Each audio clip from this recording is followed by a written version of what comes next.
بسم اللہ الرحمن الرحیم۔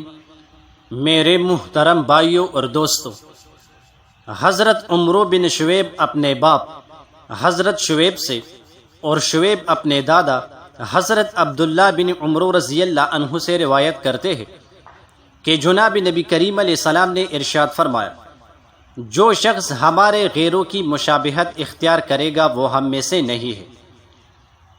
تم نہ یہودیوں کی مشابہت اختیار کرو اور نہ عیسائیوں کی۔ یہودیوں کا سلام انگلیوں سے اشارہ کرنا ہے اور عیسائیوں کا سلام ہتھیلیوں سے اشارہ کرنا ہے۔ حضرت ابو ہریرہ رضی اللہ عنہ فرماتے ہیں کہ جناب نبی کریم علیہ السلام نے ارشاد فرمایا، جب اللہ تعالیٰ نے حضرت آدم علیہ السلام کو بنایا اور ان کے جسم میں روح پھونکی تو ان کو چینگ آئی، انہوں نے الحمدللہ کہا۔ اس طرح انہوں نے اللہ کی توفیق و اجازت سے اللہ کی حمد کی۔ اللہ تعالیٰ نے ان کی حمد کی جواب میں فرمایا، یرحمک اللہ، یعنی تم پر اللہ کی رحمت نازل ہو۔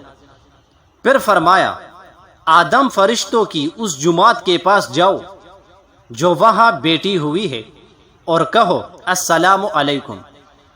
چنانچہ حضرت آدم علیہ السلام ان فرشتوں کے پاس گئے اور ان کو سلام کیا۔ فرشتوں نے جواب میں کہا، علیکم السلام ورحمۃ اللہ۔ اس کے بعد حضرت آدم علیہ السلام اپنے پروردگار کے پاس آئے، یعنی اس جگہ لوٹ کر واپس آئے جہاں پروردگار نے ان سے کلام کیا تھا۔ تو اللہ تعالیٰ نے ان سے فرمایا، یہ السلام علیکم ورحمۃ اللہ تمہارا اور تمہاری اولاد کا باہمی سلام ہے۔ پھر اللہ تعالیٰ نے ان سے فرمایا، اس حال میں کہ اللہ تعالیٰ کے دونوں ہاتھ بند تھے، ان دونوں ہاتھوں میں سے جس کو چاہو پسند کر لو۔ حضرت آدم علیہ السلام نے کہا، میں نے اپنے پروردگار کے داہنے ہاتھ کو پسند کر لیا، اور میرے پروردگار کے دونوں ہاتھ داہنے بابرکت ہے۔ پھر اللہ تعالیٰ نے اس ہاتھ کو کھولا تو حضرت آدم علیہ السلام نے دیکھا کہ اس میں آدم اور آدم کی اولاد کی صورتیں تھیں۔ انہوں نے پوچھا، پروردگار یہ کون ہے؟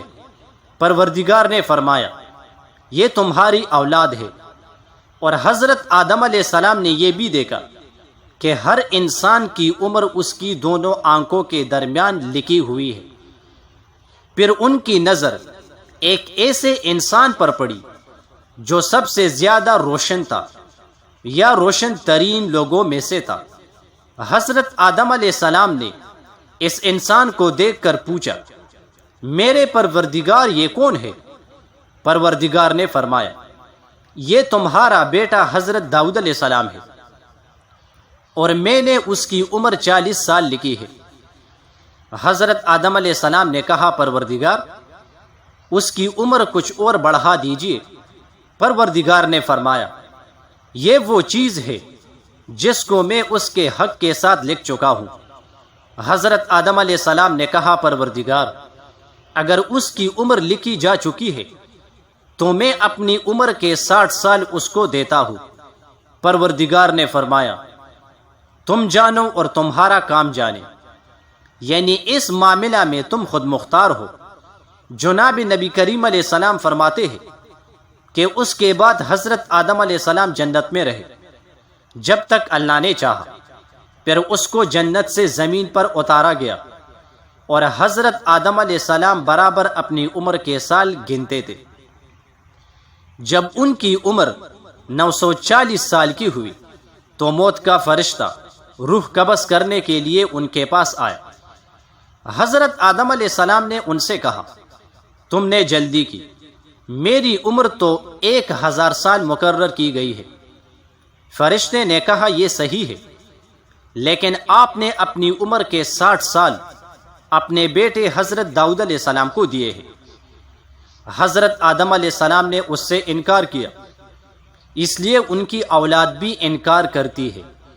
نیز حضرت آدم علیہ السلام بھول گئے، اس لیے ان کی اولاد بھی بھولتی ہے۔ جناب نبی کریم علیہ السلام نے فرمایا، اس دن سے لکھنے اور گواہ بنانے کا حکم دیا گیا ہے۔ جزاک اللہ۔